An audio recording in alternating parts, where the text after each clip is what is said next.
Hello दोस्तों, स्वागत है आप सभी का हमारे YouTube channel violent study circle पर।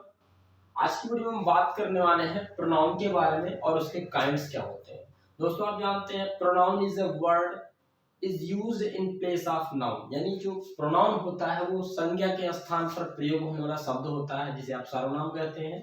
और इसके दोस्तों एग्जाम्पल के स्थान पर आप देख सकते हैं कर I, you, we, they, he, she, it.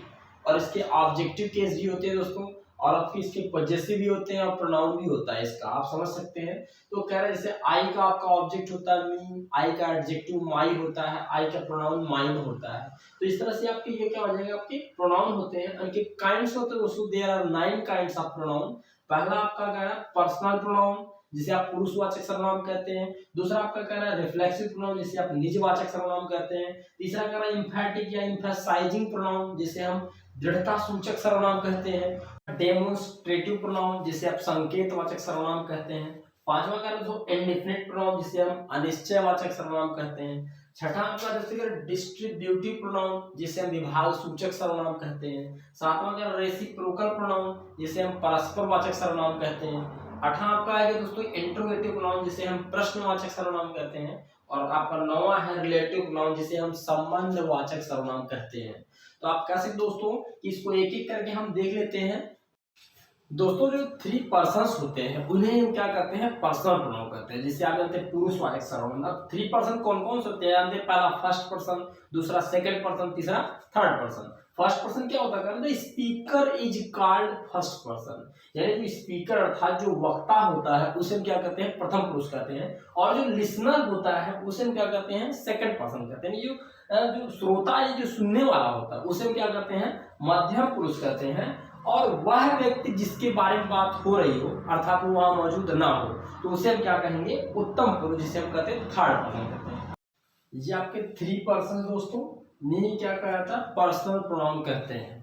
आप देख सकते हैं कह रहा है कि आपका आई, me, my, mine, my self. ये आपके लिए चार्ट एक बनाया हुआ, इसको आप रिवाइज कर लीजिएगा जिससे आपको पर्सन्स 3 पर्सन्स लर्न हो जाएंगे। और याद करने का सीक्वेंस आपका ऐसे ही रहना चाहिए कि I, me, my, mine, myself, we, us, our, ours, ourselves, और you, your, yours, yourself या योर सर्विस।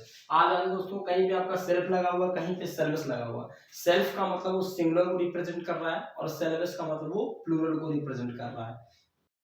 दोस्तों रिफ्लेक्सिव क्या होता है, अब देखिए रिफ्लेक्सिव प्रोनाउन कहते हैं निजवाचक सर्वनाम जिसे कहा जाता है। कह रहा है when myself, yourself, himself, herself, itself, ourselves, yourselves, themselves, ये सब अगर क्या हो, ये are used at the end of a sentence, यानी जब इन सभी लोगों का प्रयोग वाक्य के एकदम अंत में हो जाए तो उन्हें हम क्या कहते हैं, रिफ्लेक्सिव प्रोनाउन कहते हैं। जैसे एग्जांपल देखिए, कह रहा है you wrote this letter yourself, इस पत्र को आपने स्वयं लिखा। आप देख सकते हैं ये आपका कहा है, वाक्य के एकदम अंत में है जिसे आप प्रेडिकेटिव फॉर्म भी कर सकते हैं।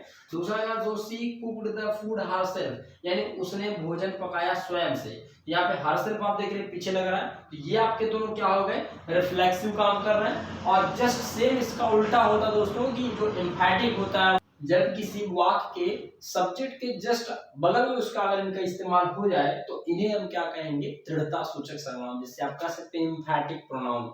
एग्जांपल देखिए दोस्तों, आपने पिछला एग्जांपल देखा था रिफ्लेक्सिव का कि you wrote this letter yourself, आपने इस पत्र को स्वयं लिखा। जस्ट इसी का उल्टा देखिए, यहाँ पे योरसेल्फ को सिर्फ यहाँ पर जस्ट कर्ता के ठीक बाद लगा दिया गया है। तो यहाँ पे देख सकते हैं यू योरसेल्फ, आपने खुद ये पत्र लिखा, तो आप कह सकते हैं ये आपको क्या हो जाएगा, एम्फैटिक प्रोनाउन हो जाएगा। दूसरा दोस्तों कह रहा है कि सी कुक्ड द फूड हरसेल्फ, ये आपका रिफ्लेक्सिव है, लेकिन अगर इसी को आप सब्जेक्ट के ठीक बगल लिख दिए तो हो जाएगा क्या, उस एम्फैटिक प्रोनाउन हो जाएगा, नहीं उसने खुद भोजन पकाया।